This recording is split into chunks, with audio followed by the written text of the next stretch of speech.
Ji-woo sat in the back row of the classroom, watching other students arrive. The room was different from schools on Earth. Everything was bigger, wider, made to fit creatures of all shapes and sizes. Some students had 4 legs. Some had wings folded against their backs. Some glowed with soft light. She was the only human in the class. The desk felt cold under her hands.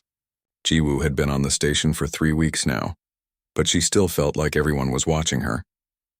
The other students whispered when she walked by.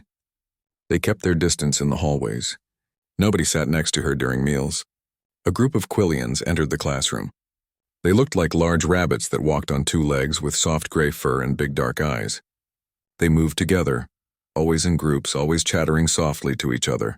When one of them glanced at Ji-woo, it quickly looked away. The lumens came next. They were tall and thin, made of something that looked like crystal. When they moved, they made soft ringing sounds like wind chimes. They took seats near the windows where the starlight could touch them. Then came the Vricks. They looked like giant mantises with hard green shells and many arms. They clicked and hissed to each other in their own language. They always sat in the corner away from everyone else. Professor Velnora was already at her desk organizing her data pad. She was a Quillian, old and patient, with white fur around her face. She had kind eyes, but Ji-woo noticed how the professor's hand sometimes shook when she looked at certain students. The classroom was almost full when the door opened again. Everyone went silent. A Vraxian walked in. Ji-woo had heard about them but never seen one up close. He was massive, even for a young one. His body was covered in black scales that seemed to drink in the light. He had 6 limbs, 2 legs, and 4 arms. His hands ended in claws that clicked softly against the floor. His face was angular and sharp, with a mouthful of teeth that were clearly made for tearing meat. But it was his eyes that caught her attention. They were gold, with vertical slits for pupils, and they swept across the room like searchlights. Every student suddenly became very interested in their desks. The Vraxian cub stood in the doorway for a moment. His nostrils flared, taking in the sense of the room. Ji-woo could see his shoulders tense, his claws flex slightly. He was nervous, she realized. He was just as uncomfortable as everyone else. His golden eyes found her. Ji-woo didn't look away. She had learned young that looking away from predators made them chase. Dogs, wolves, even house cats, they all responded the same way. You stood your ground or you ran. There was no middle option. The Vraxian's eyes widened slightly. His head tilted just a fraction. Then he started walking. Every student in his path leaned away. The Quillians huddled together. Even the Vricks shifted nervously. But the Vraxian walked past all of them, his eyes locked on Ji-woo. He stopped at her row. There were 3 empty seats, and he chose the one directly next to her. The desk creaked under his weight as he settled down. He was so large that he had to fold his extra arms carefully to fit in the space. This close, Ji-woo could see the pattern of his scales, the way they overlapped like armor. She could hear his breathing, slow and controlled. He smelled like stone and smoke and something wild she couldn't name. Hello, Ji-woo said quietly. The Vraxian turned to look at her fully. Up close, his face was less frightening and more curious. His mouth opened slightly, showing those sharp teeth. But his expression seemed more surprised than threatening. Hello, he rumbled back. His voice was deep like distant thunder. At the front of the class, Professor Velnora had frozen. She stared at the 2 of them, her data pad forgotten in her hands. For a long moment, she didn't move. Then slowly she gave a small nod. It could have been encouragement. It could have been acceptance. But Ji-woo saw the way the professor's hands gripped the data pad tighter, saw the slight tremor in her fingers. The professor was afraid. Class, Professor Velnora said, her voice a little too high. Let us begin. Today we will discuss the biodiversity of different planetary systems. The lesson started, but nobody was really paying attention. All eyes kept drifting to the back row, where a human and a Vraxian sat side by side. The whispers started almost immediately, soft enough that the professor pretended not to hear. Why would he sit there? Is she crazy? Doesn't she know what they are? Maybe she doesn't know better. Humans are new. The Vraxian, his name was Taemin, Ji-woo learned when the professor called attendance, didn't seem to notice or care about the whispers. He took notes on his data pad with surprising delicacy, his large claws moving carefully over the screen. During the lesson, a hologram appeared in the center of the room. It showed a planet covered in thick jungle. Professor Velnora explained how different species evolved in different environments. Prey animals developed speed and camouflage. Predators developed strength and hunting skills. The key to galactic peace, the professor said, is understanding these differences. We must recognize what each species brings to our community. A Quillian student named Hyun Seo raised her hand. Professor, is it true that some species can't coexist? That their instincts are too strong? Professor Velnora's eyes flickered to the back row just for a second. That is an old belief, she said carefully. We are learning that intelligence can overcome instinct. That is why we have integration programs like this academy. But her voice lacked certainty. The class continued, but Jiwoo noticed things. She noticed how no one asked Taemin any questions, how students gave him extra space when moving around the room, how the Quillians moved their desks slightly further away. Even the Vricks, who weren't prey animals, seemed uneasy around him. When class ended, everyone packed quickly and left in hurried groups. Soon only Jiwoo and Taemin remained, along with Professor Velnora. The professor approached slowly. Taemin, she said gently, how are you finding the academy? It is adequate, Taemin replied, his formal tone suggesting he had practiced this response. And you, Jiwoo? It's good, Professor. Professor Velnora looked between them, and Jiwoo saw something complex in her expression. Concern, yes, but also curiosity, and underneath it all that persistent thread of fear. You should both know, the professor said slowly, that this academy values cooperation between all species. We believe that different peoples can learn from each other. Yes, Professor, they both said. After she left, Taemin turned to Jiwoo. Why did you not look away? He asked. Should I have? Everyone else does. I'm not everyone else, Jiwoo said simply. Taemin's mouth pulled into what might have been a smile, though it showed a lot of teeth. No, he agreed. You are not. They walked out of the classroom together. In the hallway, students parted around them like water around stones.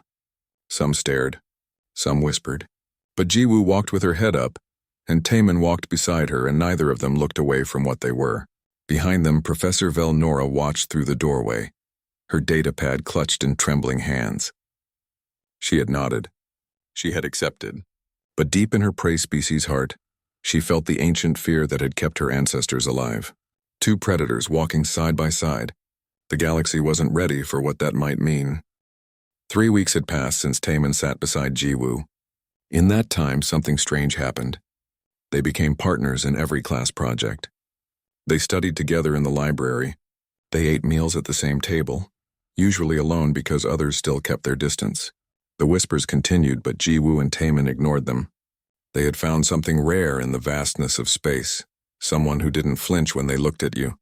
Today, Professor Velnora was taking the entire class to the biodome. It was a massive structure attached to the station, filled with plants and animals from dozens of worlds. Students used it to study ecosystems and observe how different species interacted in controlled environments. Stay with your assigned groups, Professor Velnora instructed as they entered through the main airlock. We will be observing the insect habitats today. Remember, everything here is contained and safe. The force fields will keep the specimens in their proper areas. The biodome was beautiful. It stretched up so high that clouds formed near the ceiling. Trees from a dozen worlds grew in carefully separated sections. Birds sang. Water flowed in streams. It felt more alive than the cold metal corridors of the station. Jiwoo's group included Hyun Seo, a Quillian girl who had slowly started to warm up to her.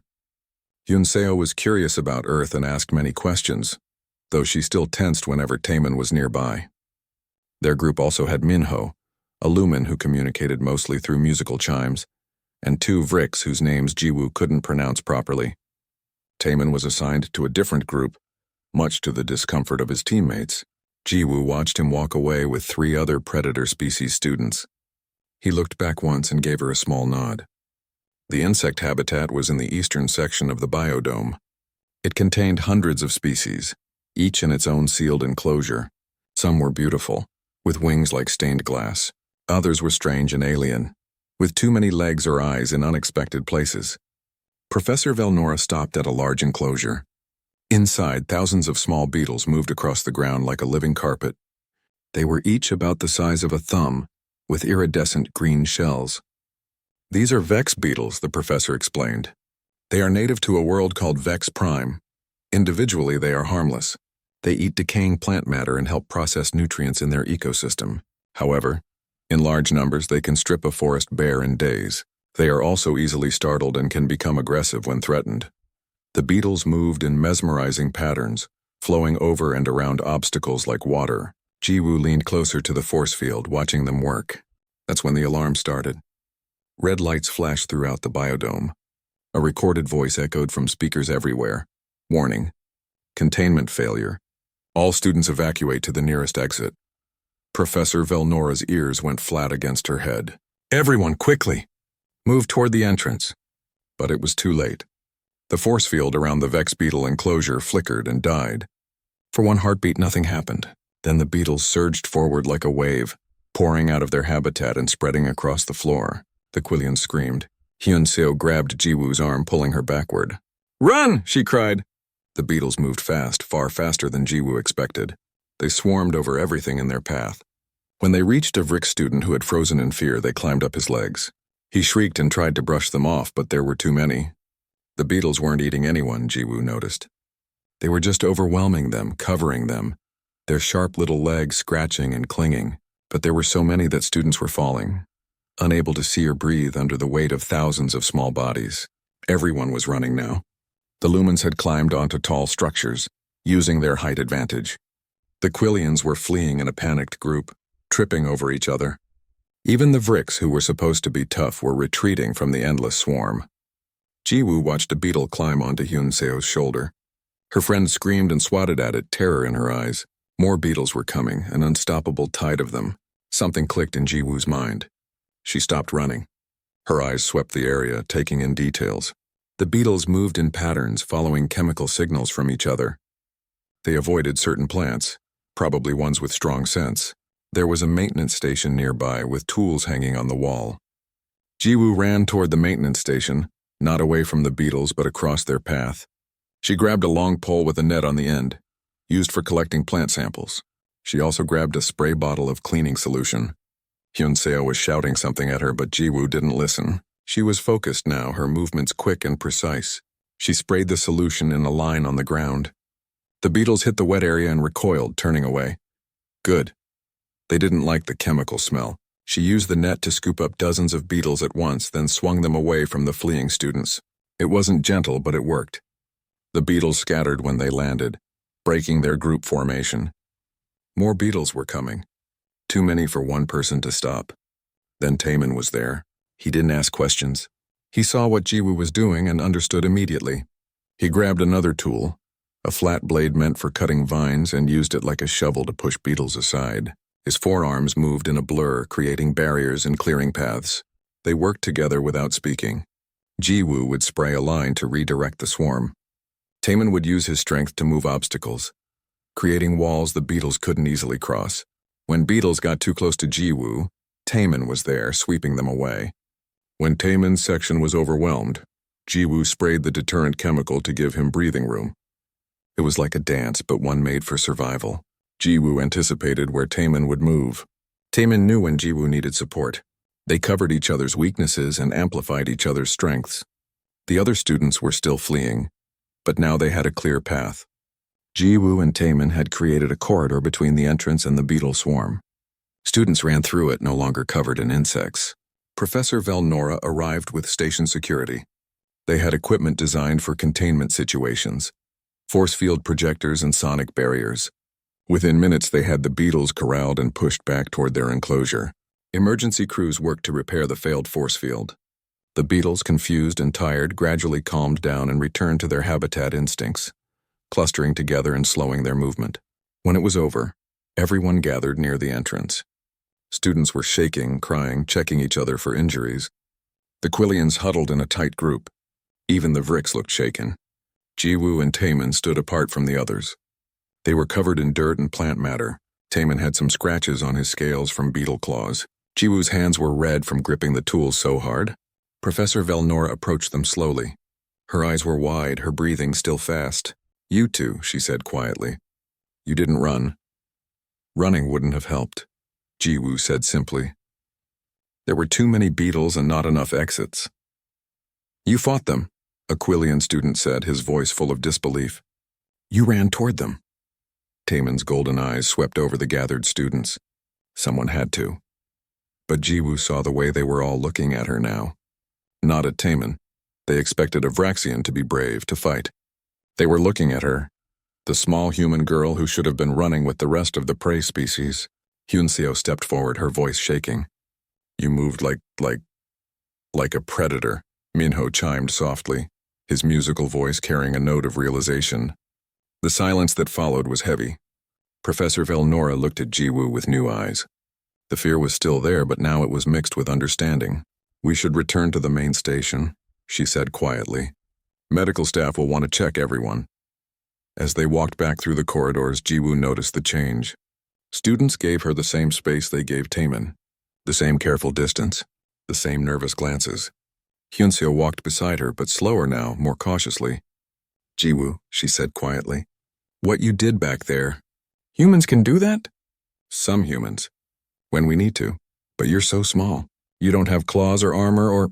We don't need them, Jiwoo said. We learned to survive differently. That night, Hyunseo couldn't sleep. She kept thinking about the way Jiwoo moved, the focus in her eyes, the complete absence of fear. She pulled out her data pad and started researching. She searched for information about Earth, about human history, about what kind of world could produce creatures that looked soft but fought like hunters. What she found made her hands shake. Earth wasn't just dangerous because of its weather or its gravity. It was dangerous because of what humans had done there. The creatures they had hunted, the animals they had dominated, the way they had turned their entire planet into something under their control. Hyunseo looked at images of Earth's extinct animals. Giant beasts with tusks and horns, massive predators with teeth like knives, all gone. Hunted by small, furless creatures with clever hands and tools, she found records of human warfare. The weapons they invented, the strategies they developed, the way they fought each other for thousands of years before they finally learned to stop. And she found the classification. Earth was listed as a Class 9 death world, the same classification as the Vraxian homeworld.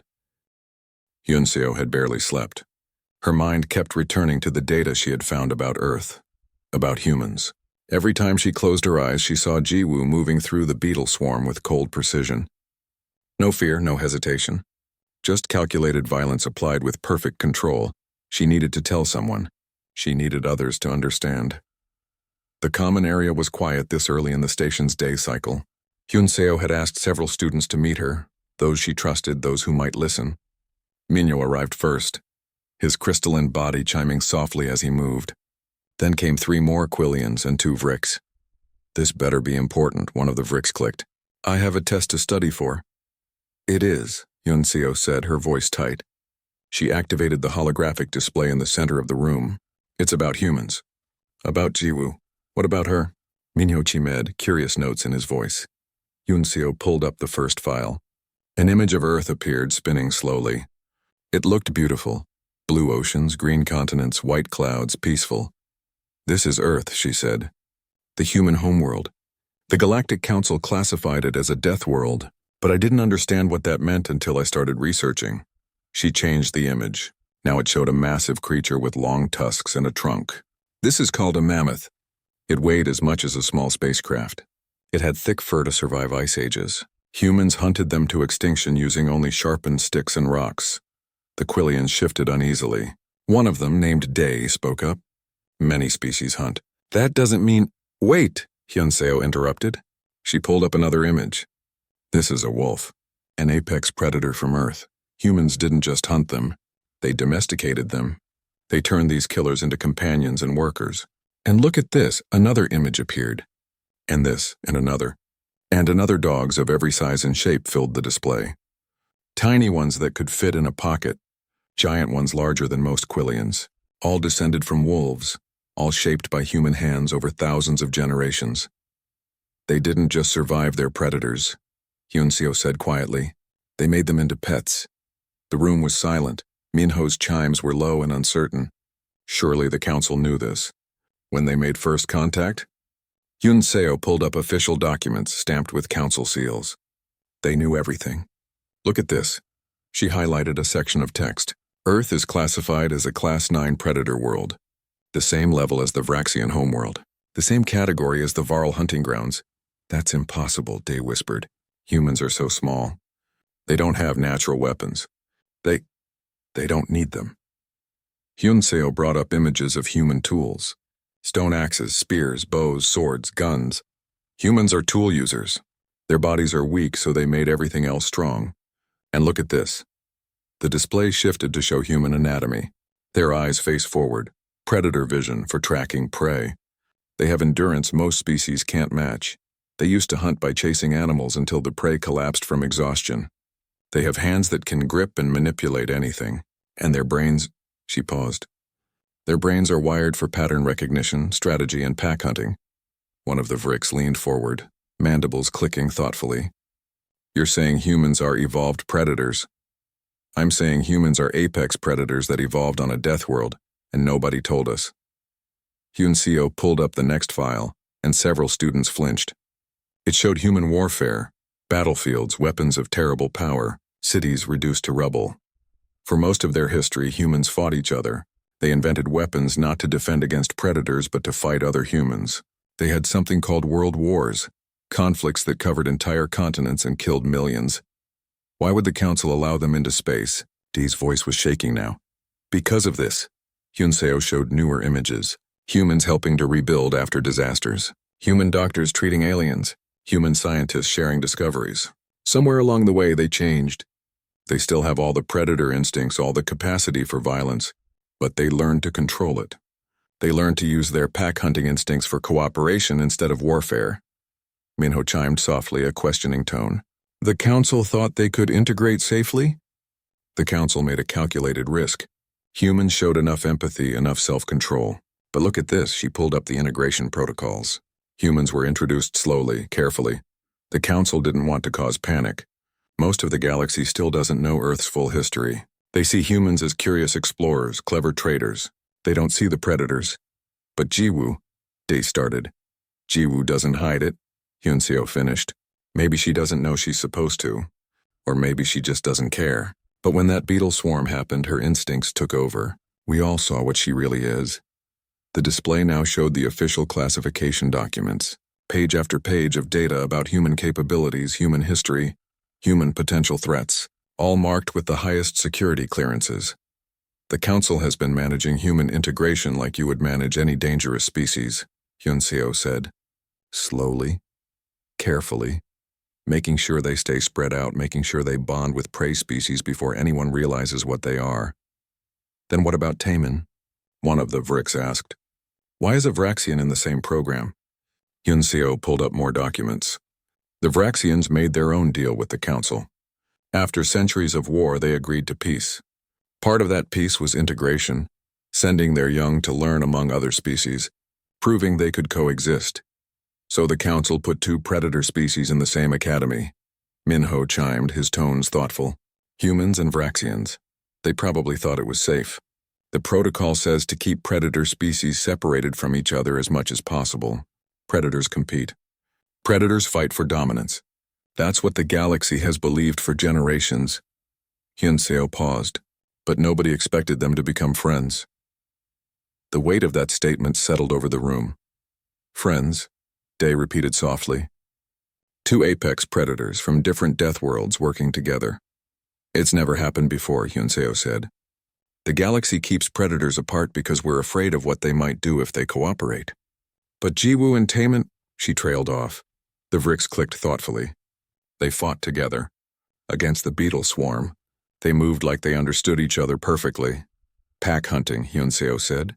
Humans evolved to hunt in groups with coordination and strategy. And Taemin understood that instinctively. He's a predator, too. He recognized what Jiwoo was doing and joined her. Minho's chimes turned anxious. What does this mean for us? For the academy? I don't know, Hyun-seo admitted. But I think we need to understand what we're dealing with. Jiwoo isn't dangerous because she wants to hurt us. She's dangerous because she's capable of hurting us. And that capability is always there, just under the surface. Should we tell the others? Day asked. I think people need to know, but Hyun-seo looked at each of them. We also need to remember that Jiwoo chose to help us. When the beetles swarmed, she could have just saved herself. She didn't. She fought to protect everyone. Predators protect their pack, the Vrick said slowly. If she sees us as her pack, Then maybe that's what makes humans different, Yunseo finished. They're predators who can choose who belongs to their pack, and their pack can be bigger than just their own species. The group sat in silence, processing this, the beautiful, terrifying implications of what it meant to have humans among them. Finally, Minho chimed a question. What do we do now? We watch, Yunseo said. We learn, and we try to understand that being dangerous doesn't mean being evil. Jiwoo has shown us that much. Over the next few days, Hyunseo's information spread through the student population. Some students reacted with fear, keeping even more distance from Jiwoo. Others became curious, watching her with new interest. A few even approached her to ask questions about Earth. Jiwoo noticed the change but didn't comment on it. She went to classes, studied in the library, and sat next to Taemin like always. If she knew what people were saying about her, she didn't show it. But Taemin noticed. One day in the library, when they were alone, he spoke quietly. They know about your world now, I figured, Jiwoo said without looking up from her datapad. Does it bother you? Does it bother you that everyone knows about Vraxians? Taemin's mouth pulled into that teeth-showing smile. We are proud of what we are. We don't hide our nature. Neither do I, Jiwoo said simply. I am what I am. They can accept it or not. You are the first human I've met, Taemin said thoughtfully. But I understand you better than I understand most species. Because we're both predators. Yes. We see the world the same way. We understand threat assessment, territorial awareness, pack dynamics. He paused. But humans are different. You can be predators and still feel empathy for prey species. Vraxians struggle with that. Jiwoo finally looked up from her pad. Maybe that's humanity's real adaptation, not our tool use or our endurance. Maybe it's our ability to care about things we could easily hurt. A useful trait, Taemin agreed. It makes you unpredictable. Dangerous, but not in the way most expect. Is that why you sat next to me? That first day? Taemin considered the question. I sat next to you because you didn't look away. Everyone else saw a monster. You saw another person. You are another person, Jiwoo said. Just one with claws. The announcement came during breakfast. Professor Velnora stood at the front of the dining hall, her voice amplified by the station's speakers. Attention all students. The annual Crucible trial will begin tomorrow. You have been divided into teams. Check your datapads for assignments. This is a survival exercise. You will be transported to the wilderness zone of Moon 7 and must reach the extraction point within 1 week. Your performance will count toward your final evaluation. Excited chatter filled the hall. The Crucible was famous, a test that challenged students to work together in harsh environments. It was meant to teach cooperation, problem-solving, and survival skills. Jiwoo checked her datapad and felt her stomach sink. Her team was all prey species. Hyunseo, Minho, 2 other Quillians named Sora and Jimin, and 3 lumens. Not a single predator species on her roster. She looked across the hall and caught Taemin's eye. He was checking his own pad, and his expression told her everything. They had been separated deliberately. After breakfast, Jiwoo found Taemin in the corridor.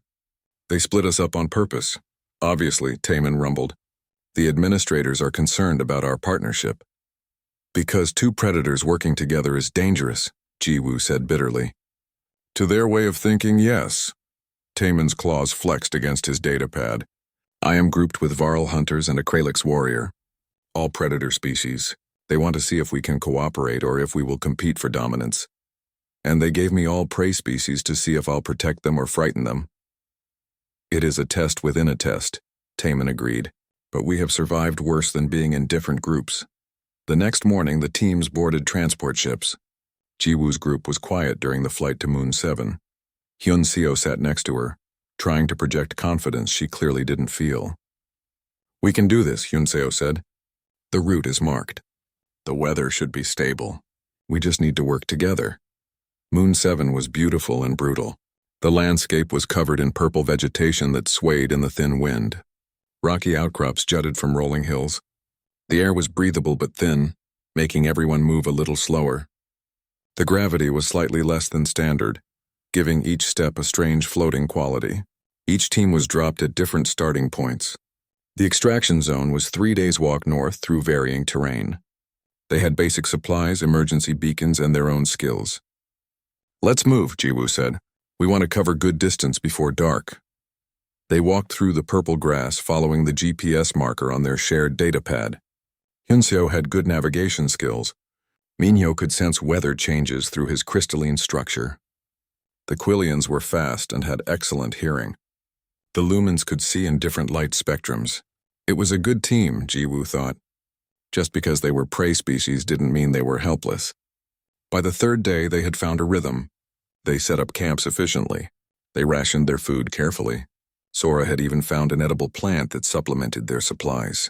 They were on schedule, maybe even ahead of it. That's when everything changed.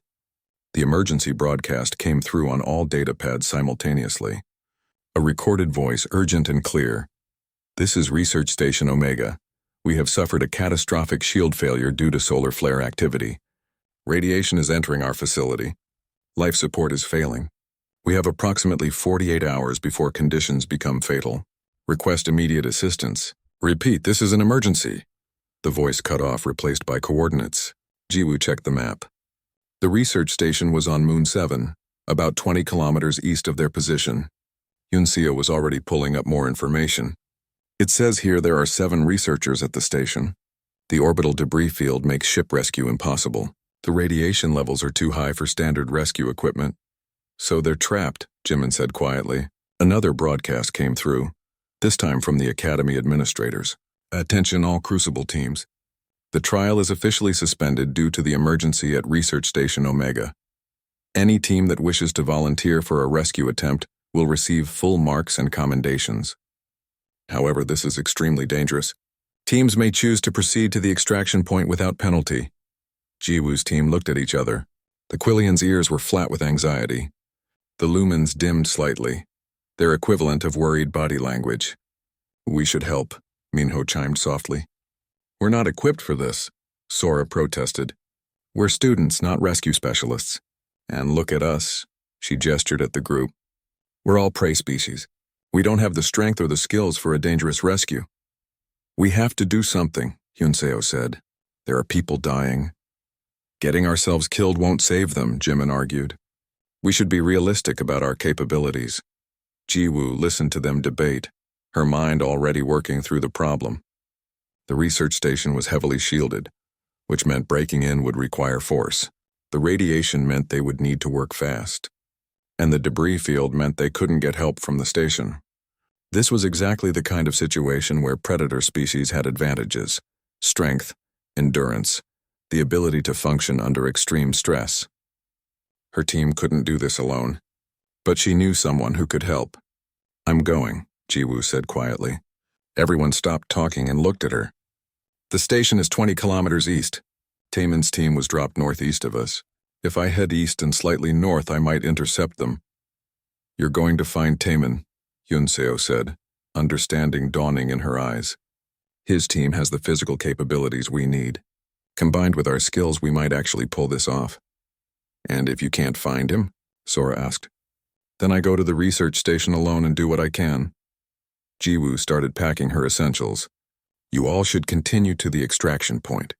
No reason for everyone to risk this." "If you're going, we're going," Hyunseo said firmly. The others nodded, even Sora, though she looked terrified. They changed course, heading east-northeast. Jiwoo pushed the pace hard, and the others struggled to keep up in the thin air and lower gravity. But they didn't complain. 4 hours later, as they crested a ridge, Jiwoo saw figures in the distance. Her heart leaped. She recognized Taemin's distinctive silhouette immediately. But as they got closer, she realized something was wrong. Taemin was facing off against another member of his team, a female Varl named Hana. She was smaller than Taemin but moved with deadly grace, her feline features pulled into a snarl. "Weak to help prey that should have been left behind," Hana was saying. "The Crucible is about survival. The strongest survive. That's the law." "That's the old law," Taemin said calmly. "We're here to learn new ways." "You've been corrupted by that human," Hana spat, sitting with her acting like prey species matter. "You're a disgrace to predator kind." Jiwoo climbed down the ridge, making noise so they would hear her coming. Both predators spun, instantly alert. "Jiwoo," Taemin said, and she heard relief in his voice. "You heard the distress call," she said. "Yes, I wanted to help." Hana disagrees. The Varl's eyes swept over Jiwoo, then over the prey species team behind her. Of course, the human shows up with a pack of prey. How touching. Are you here to convince us to throw away our lives for strangers? I'm here because 7 people are dying and we can save them, Jiwoo said simply. What you choose to do is up to you. The rest of Taemin's team was watching with interest. Besides Hana, there was a massive Kralix warrior named Tae, whose rocky hide made him look like a walking boulder. He crossed his thick arms and waited to see how this would play out. You can't do this alone, Taemin said to Jiwoo. Your team lacks the physical strength needed. And your team lacks the technical knowledge, Jiwoo countered. But together, she saw the moment Taemin understood. His golden eyes gleamed. Together we have both. This is insane, Hana snarled. Predators and prey working together? It goes against everything natural. Natural isn't always right, Tae rumbled, speaking for the first time. His voice was like grinding stone. I have been listening to you argue, Hana. You speak of strength and survival, but I see 2 strong beings. He gestured to Jiwoo and Taemin, who choose to help the weak. That is also a kind of strength. Hana looked at each of them, her tail lashing in agitation. Fine, go on your suicide mission. When you fail, don't expect me to mourn. No one's asking you to come, Jiwoo said, but everyone else is welcome. To her surprise, Hana's ears flicked forward. I didn't say I wouldn't come. I said it was insane. But if Taemin is going, someone needs to make sure he doesn't get himself killed. She looked at Jiwoo with a mixture of respect and resentment, and I admit I'm curious to see what a human and a Vraxian can do together. They combined the 2 teams. 13 students total, carrying whatever supplies they had. Jiwoo and Taemin naturally gravitated to the center, with the prey species around them and the other predators flanking. This is unnatural, Hyun Seo whispered to Jiwoo as they walked. All of us together. No one is running. No one is threatening. It's only unnatural because the galaxy made it that way, Jiwoo replied. Because they were afraid. They were right to be afraid, Hana called from ahead. Her sharp hearing had caught the whispered conversation. We are dangerous. Yes, Jiwoo agreed. But dangerous means capable. And right now 7 people need capable. The news spread faster than anyone expected. By the time the rescue ships returned to the station, footage of the combined team was already broadcasting across the galactic network. Someone on the Academy staff had released the drone recordings, showing predator and prey species working side by side, showing students who were supposed to fear each other saving lives together. The galaxy watched a human girl and a Vraxian cub coordinate like they shared one mind. They watched Quillians and Varl hunters moving in formation. They watched 13 students from 7 different species prove that everything the galaxy believed about predators and prey was wrong. The council meetings that followed were heated. Jiwoo heard about them through whispers and leaked documents. Some council members called for stricter separation protocols. Others wanted the integration program shut down entirely. A few brave voices argued for the opposite, for more integration, not less. 2 weeks after the rescue, Jiwoo and Taemin received an official summons. They were to appear before the Galactic Council to testify about the incident.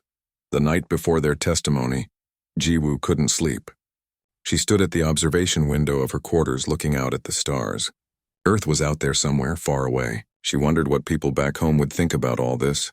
A knock at her door. She knew without asking who it was. Taemin entered when she opened the door. In the low light of her quarters, his scales seemed to absorb all the shadows. His gold eyes glowed softly. Can't sleep either? Jiwoo asked. I am wondering what to say tomorrow, Taemin admitted. He sat on the floor, his bulk too large for her furniture. The council expects us to be frightened, to apologize for breaking their unspoken rules. Are you going to apologize? No, his voice was firm. I am not sorry for helping people. I am not sorry for being your friend. Jiwoo sat on the floor beside him. They were quiet for a moment, just existing in each other's presence the way they had learned to do. My parents sent me a message, Jiwoo said finally. They saw the footage. My mother cried. My father said he was proud. She paused. They also said I should be careful, that the galaxy isn't ready for what we're showing them. Are they afraid for you? Yes, but they understand. She looked at Taemin. What about your family? Vraxians don't express emotion the way mammals do, Taemin said carefully. But my sire sent word that I brought honor to our clan.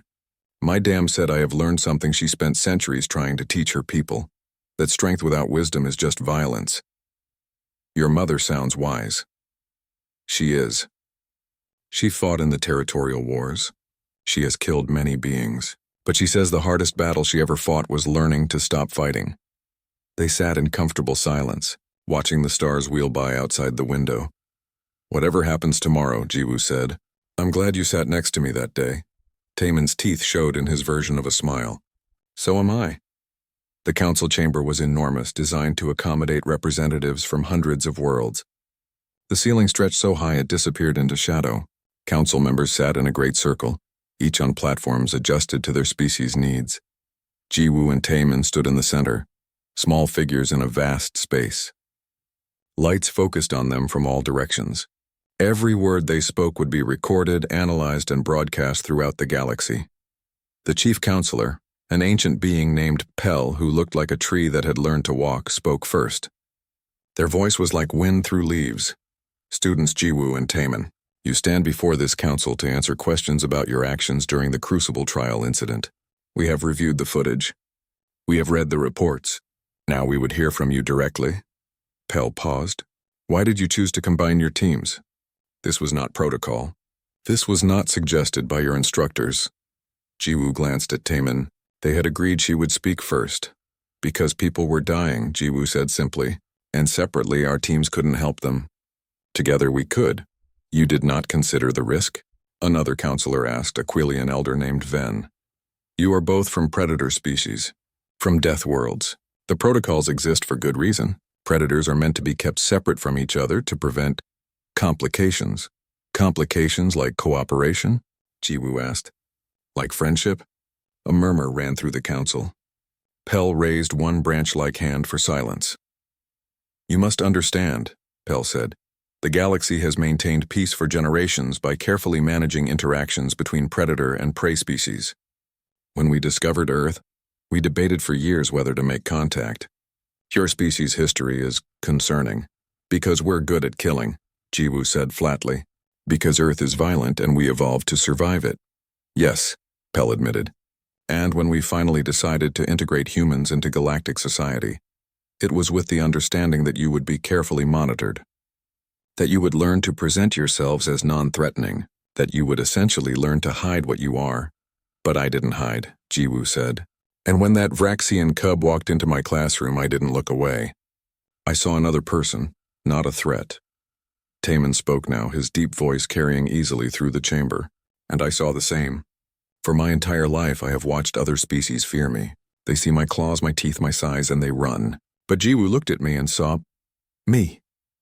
This is precisely what concerns us, Counselor Ven said.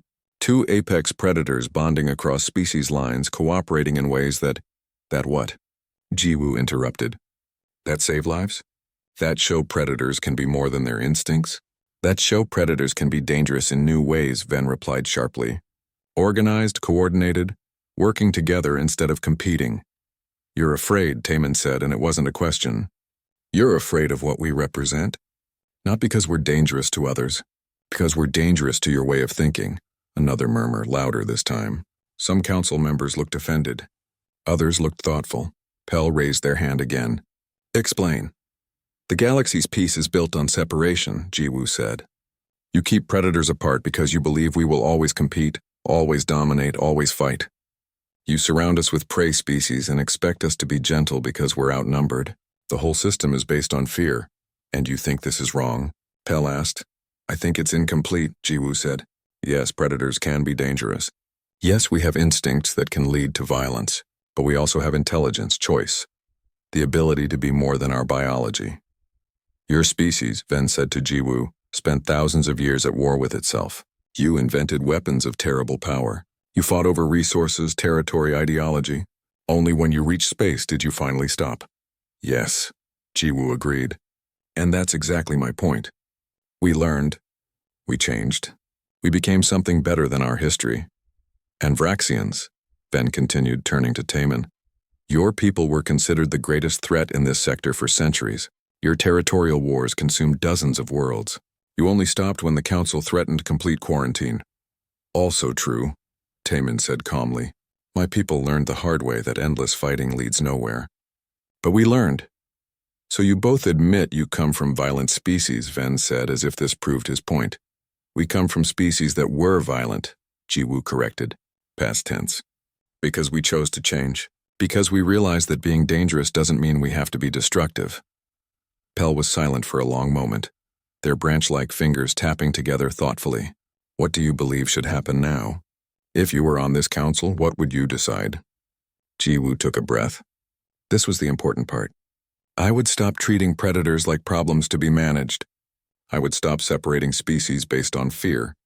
I would create programs where predators and prey learn to work together, not in spite of their differences, but because of them. That is idealistic, Ven said dismissively. Nature doesn't work that way. Nature gave us intelligence, Taemin countered. Intelligence means we can choose to work against our base instincts. A Vraxian can choose not to hunt. A human can choose not to fight. A Quillian can choose not to run. And you believe other species can do this? That the bonds you two have formed can be replicated? We know they can, Jiwoo said. Because they already have. Yunseo was terrified of me at first. Now she's my friend. Hana the Varl hated the idea of helping prey species, but she came on the rescue mission anyway. 13 students from 7 species worked together for 2 hours in dangerous conditions. Not one conflict. Not one moment of predator instinct overriding cooperation. They had no choice, Van argued. The situation was extreme. Exactly, Jiwoo said. When it mattered most, when lives were on the line, everyone chose to work together. Because when you strip away the fear and the protocols and the assumptions, we're all just people trying to do the right thing. The council deliberated for hours. Jiwoo and Taemin were sent to a waiting room while the representatives debated. Through the walls, they could hear raised voices, arguments in dozens of languages. Finally, they were called back in. Pell spoke, and the chamber was silent. This council has reached a decision. After much debate, we have concluded that the current protocols for managing predator species integration are insufficient. Jiwoo held her breath. The footage of your rescue mission has already changed public opinion across the galaxy, Pell continued. Millions have watched predators and prey,